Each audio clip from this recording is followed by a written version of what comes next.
June 12 air India flight Boeing 787 dream liner విమానం అహ్మదాబాద్ నుండి London Gatwick వైపు ప్రతిరోజు మధ్యాహ్నం 1:10 బయలుదేరుతుంది. అదే రూట్లో బయలుదేరిన ఈ విమానం టేక్ ఆఫ్ అయిన కొద్దిసేపటికే అహ్మదాబాద్లోని ఓ ప్రైవేట్ హాస్పిటల్ భవనంపై కూలిపోయింది. ఒక క్షణంలోని ఈ విషాదకర ఘటన వందల కుటుంబాలను శోకసంద్రంలో ముంచింది.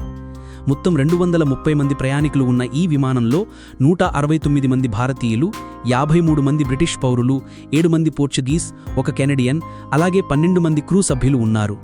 ఈ విమానాన్ని నడిపించిన కెప్టెన్ సుమిత్ సబర్వాల్ గారు 8200 గంటల ఫ్లయింగ్ అనుభవం కలిగిన సీనియర్ పైలట్ అయినప్పటికీ ఈ ప్రమాదాన్ని నివారించలేకపోయారు.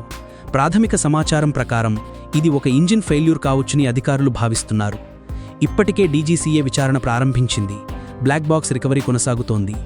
ఒక్కరు మాత్రమే ప్రాణాలతో బయటపడ్డారు. ఒక సాధారణ ప్రయాణంగా మొదలై తిరిగి రాని దారిలో ముగిసింది. దేశం మొత్తం శోకసంద్రంలో మునిగిపోయింది. మనసులేని ఆకాశం మౌనంగా కన్నీళ్లు కారుస్తోంది.